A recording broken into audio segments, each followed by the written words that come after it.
Hi, I'm Vadd, and I gotta tell you, your gaming backlog is probably full of great games you are never going to play. Let's be clear here, I don't mean bad purchases, I mean genuinely great experiences. Games everyone recommends, games you bought for $5 during a Steam sale because you thought eventually I'll get to that. Then 3 years go by, another sale shows up, you buy 3 more games, and that game is still sitting there. This isn't a list of 20 bad games. In a lot of cases, these are some of the best games in their genre. This is about games that have been living rent-free on your mental to-do list for way too long. I'm here to remind you about them and, more importantly, to set a rule in stone. Either play these games next or remove it from your mental backlog. I'm not saying uninstall it. I'm not saying don't swear you'll never play it. Let's just both stop pretending it's something you're definitely getting around to. Let's treat this video like a little bit of a wake-up call, but at the same time, be kind to yourself. Number 20 is The Elder Scrolls 4 Oblivion. I think the Oblivion Remaster gets the most forgiveness on the list because at the time of recording, it's still relatively new. Maybe you bought it because you love Skyrim.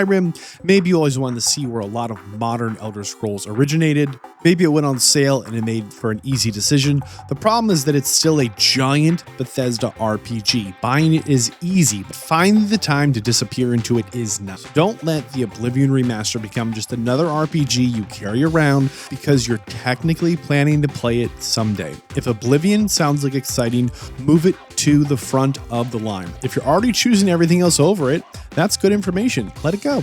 Dragon's Dogma 2 is a game I see sitting in someone's backlog because they keep waiting to be in the right mood for it. I think that's dangerous because Dragon's Dogma 2 asks you to meet it halfway. Yes, travel can be convenient, systems can be strange, it doesn't always explain itself very well. There are things other RPGs make easy that Dragon's Dogma intentionally makes annoying. I think some people love that. But if you've been looking at Dragon's Dogma 2 for a couple of years now thinking maybe I'll appreciate this later, you might already have your answer. Your taste doesn't need to eventually conform to this game.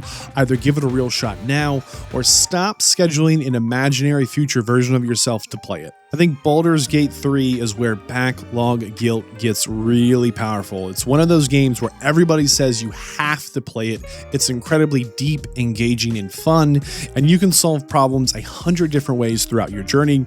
It's also a gigantic saga that can swallow an absurd amount of your free time. But that might sound exciting for you. Fantastic, go for it. If you've owned Baldur's Gate 3 for years, you love the idea of learning systems, managing a party, reading all the dialogue, and starting a huge adventure, but it also sounds exhausting. Stop making yourself feel guilty about it. I'm here to tell you, you are allowed to recognize that something can be excellent without being something you actually want to play today. I think most people know what Elden Ring is asking from them at this point. Exploration, bosses, dying, learning, trying again. That's the loop. You're probably going to get destroyed by something that looked completely harmless in 30 seconds or less. If Elden Ring has been sitting in your library untouched all these years, what exactly are you waiting to discover? You already know whether this adventure sounds like fun, and I'm not saying you can't surprise yourself in it, but maybe you finally start it and lose an entire month, but don't keep Elden Ring in the backlog just because it feels like required gaming homework for your hypothetical report card. If you genuinely want the challenge, play it now. If you don't, there's no exam at the end of the year. No Man's Sky is kind of unique because it feels like there's always another reason to wait. There's another update, another feature, another expedition, another improvement. So maybe you've been thinking you'll finally jump in once the game is finished and then you realized it's been more than a decade. Here's the thing. No Man's Sky has been evolving for years. Waiting for some mythical final version is the worst way to approach it. If exploring planets, building bases, and wandering around a giant universe sounds like fun to you right now, play it. If you're here just waiting for the perfect version, you can keep waiting forever. That doesn't sound like fun to me. Monster Hunter World is not something most people can casually knock off the backlog over a weekend. There's weapons to understand, there's armor, crafting, monsters, upgrades, and eventually you're watching a 12-minute video explaining why you've been holding your sword wrong, your combos are busted, you don't know how to move around the environment, and maybe that's part of the appeal for you. But if Monster Hunter has sat untouched for years because you keep saying you'll learn it when you have more time, ask yourself right now whether that time is ever actually coming. The truth is, maybe you don't need more time. Maybe you just don't want to learn Monster Hunter. And I think those are two very different problems, and only one of them gets solved by waiting. XCOM 2 feels like the kind of game you buy while thinking to yourself, I should really play more strategy games. And then you don't, because you don't play strategy games. Listen, strategy games might require a certain mood or outlook, and in XCOM 2 here, you're going to be managing soldiers, positioning units, weighting percentages, and occasionally watching your veteran units miss a shot with a 95% chance. Unbelievable. But here's the thing. If that sounds great, there you go. What more do you need to know? If you've been waiting for years and years and years for your mysterious strategy gaming phase to begin, maybe it's not coming. You do not need to keep XCOM 2 around as proof that one day you're going to become the kind of person who spends their nights calculating flank bonuses. Relax. Sid Meier's Civilization V might be one of my great examples on this list because it's a game that is often on a very modestly priced sale. Lots of people love it. Its reputation is enormous, and it's easy to see on sale and be like, for that price, of course I'll play Civilization V someday. I heard it's legendary. And then someday never happens. Because while buying Civ 5 is easy, actually learning the Civilization formula is kind of a bit of a project. I think Civ 5 has been around long enough that you've owned it for years and never felt compelled to figure out why there's a joke about Gandhi with nuclear weapons. Maybe you don't actually want to, and that's fine. Take your $4.99 purchase and move on. You've got less value wasting $5 than you will wasting 20 hours forcing yourself through something because you bought it when it was cheap. I think Assassin's Creed Odyssey is one of the greatest sale traps ever. You see this massive open world RPG discounted to almost nothing and think, how could I possibly go wrong? Look at how much game I'm getting. And that's exactly the problem here. There is so much game here. A gigantic map, quests everywhere, loot, mercenaries, ships, cults, upgrades, icons across half of ancient Greece. If you're excited about spending dozens and dozens of hours doing that, Assassin's Creed Odyssey is incredible value. But if you've owned it for years and years and years, and every time you look at that giant world, you decide to play something else smaller instead, stop treating the quantity here like a debt. You don't owe the game 8,500 hours just because you got it for $2.99. Persona 5 Royale doesn't hide what it is. This is a massive game you're making a commitment to. And somehow people still buy it, leave it untouched, and spend years and years saying, hey, I really need to try a Persona game. Oh wait, I have Persona 5 Royale. Well, do you really need to try it? Because the length isn't going away. You're not going to open up Steam next year and discover they patched out 70 hours of awesome gameplay. Listen, if the characters, turn-based combat, daily life systems, and the enormous story sound like something you want to live in for weeks, move Persona 5 to the top of your list. But if the first thought you have every time I mention this, every time you see it, you're sitting there going, this is going to take forever, maybe that reaction is the answer. Kind to yourself, walk away. Watch Dogs 2 is an old game. I said it. As soon as I can start saying the game's been out for decades, you're in real trouble here, okay? And it is not a new kid on the block. I can imagine a lot of Watch Dogs 2 copies are sitting in libraries right now because somebody bought it on that $2.99 sale and thought, oh no, this is the good Watch Dogs game. I've seen the reviews. I've seen the dialogue. Oh yeah, you're right. Watch Dogs 2 is fun. It's set in a great playground of the world. The hacking gives you different ways to cause chaos. But if you've owned this thing since one of those deep Ubisoft sales and still haven't clicked play, what are you waiting for? A Watch Dogs 2 emergency?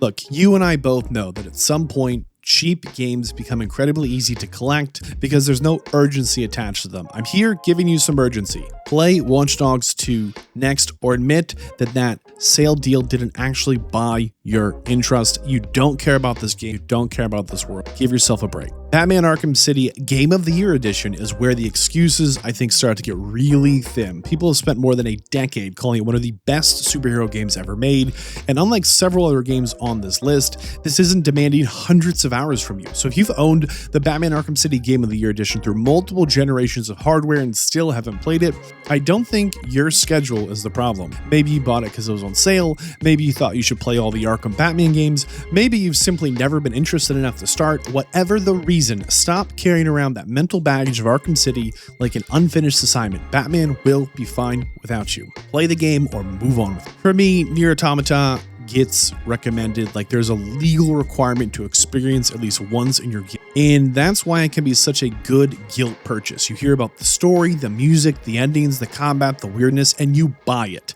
and then something else always wins. There's that important part, something else keeps winning. After enough years, you need to stop asking whether Nier Automata is good. That's all been answered already. The question is whether you actually want the play. Critical acclaim does not create personal interest. If all these recommendations still haven't made you excited enough to start it, you can stop waiting for the next recommendation, number 4001, to finally do the job. Let it go. For me, I think Disco Elysium might be one of the purest examples of a game people respect more than they actually want to play. I played it through start to finish. I'm telling you, yes, it is brilliantly written. Yes, there's a roleplay element that's quite incredible. You might have heard there really isn't anything else quite like it, also mostly true, and then you look at it and realize this is going to involve a lot of reading, a lot of talking, and a lot of listening to increasingly strange voices living inside one man's head. And I got it. If that sounds fantastic, play Disco Elysium. But don't keep it in the backlog because you feel like someone who loved games is supposed to appreciate it. Sometimes you can and should recognize that something is special and at the same time decide you'd rather play literally anything else tonight. I bought Baldur's Gate 3 because I enjoyed Divinity Original Sin. I think today, Divinity Original Sin 2 has a new problem, Baldur's Gate 3. If you've been keeping Divinity around because someday you're going to play Larian's big, critically acclaimed RPG, you now potentially have two gigantic Larian RPGs waiting for you. That's right, Baldur's Gate 3 and Divinity Original Sin 2. And you know what happens next? You start thinking, hey, I should play Divinity before Baldur's Gate. That's chronological. And then you just don't play either of them. If Divinity is the one you're generally interested in, play Divinity Original Sin 2. But don't keep it around because you think you're required to work backwards through a catalog before you're allowed to magically play the newer thing. Your backlog is not a prerequisite tree. As we move into the top 5, for me, I start thinking to myself, you know, this is where I'll get around to it, start sounding less like a plan and more like a yearly tradition, huh? Kingdom Come Deliverance. That's right. This has one gigantic problem, say, next to it, which is Kingdom Come Deliverance 2. And for a lot of people, I think this creates backlog paralysis. You want to play the newer game, but on some level, you feel you should play the first game.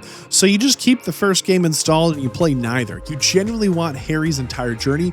Great, do that. Make Kingdom Come your next RPG and go do it. But don't spend another 3 years insisting you're definitely going to play a giant medieval RPG before you're allowed to touch another giant medieval RPG. At some point, the proper order matters less than actually playing something you're going to fall in love with. Mass Effect Legendary Edition might look like one game in your library. It is not. It is 3 games staring at you. That's right, 3 enormous story-driven RPGs with a whole lot of time in between. This is why it's so easy to keep postponing. You don't think, maybe I'll play Mass Effect tonight. You think, maybe this is the quarter of my life, the month where I'm going to finally commit to the entire Mass Effect Legendary Edition trilogy, and that's such a different proposition. Stop treating this like something you're going to squeeze in between some smaller releases. If you want the story, make the journey. Start it, commit to it. Otherwise, take the trilogy off your mental backlog until you actually want that commitment. Let it go. It's a great journey. Maybe it's not for you. That's okay. Everyone likes to make excuses, and Cyberpunk 2077 has perhaps the best backlog excuse imaginable. Wait for the patches. Wait for the performance improvements. Wait for the game to get better. Okay, now wait for the big expansion. Okay, you have waited. Today is the day. If Cyberpunk 2077 is still sitting untouched in your library, I don't think you're waiting on the developers anymore. You are waiting on yourself, and that's okay. Let's face it, maybe the setting of Night City doesn't interest you that much. Stop pretending that in another 6 months you're going to get this sudden urge to go make it happen. This game has one of the longest redemption arcs in gaming. If you're waiting for permission to finally play the good version of Cyberpunk, I'm telling you, you've had it, you have permission, you have the power. Move it up on your backlog or move it.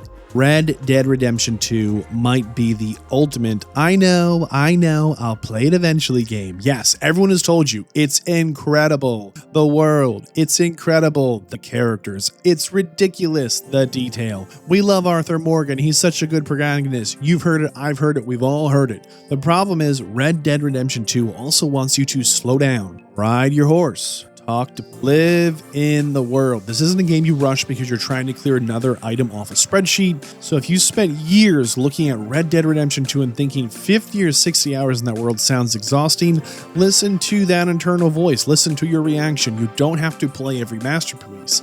But if you do want to play it, enough waiting, dive in. Top of my list here today is The Witcher 3 Wild. Listen, I don't know what else you're waiting for. This game's been around for more than a decade. It goes on deep sales. It has a massive reputation. It has huge expansions. People have been recommending it since, I don't know, 2015. They have a sequel coming up. Somewhere out there is a person who bought The Witcher 3 for $10 9 years ago and is still telling themselves they're eventually going to start it. At some point, eventually has to mean something. If you genuinely want to spend dozens of hours traveling around as The Witcher, make The Witcher 3 one of the next games you play. Not next year, next. And if that doesn't sound appealing, that's fine too. This is your wake-up call. Take it off your back, because that's really the point of this entire list. Your backlog isn't a collection of obligations. Buying a game doesn't mean you owe it your time.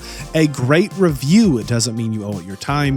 A 99% discount does not mean a great game that's well reviewed is worth your time. And a game being considered a masterpiece definitely doesn't mean you owe it your time. There will always be more games than you can possibly play. So maybe the goal here shouldn't be building the perfect backlog. Maybe it should be making that backlog smaller. Pick the games you're excited about and play them. For everything else, play it next or let it. If you like this video, click like, huge channel members, and the Patreon to support what I do. I'm Vadd. I will see you in the next one.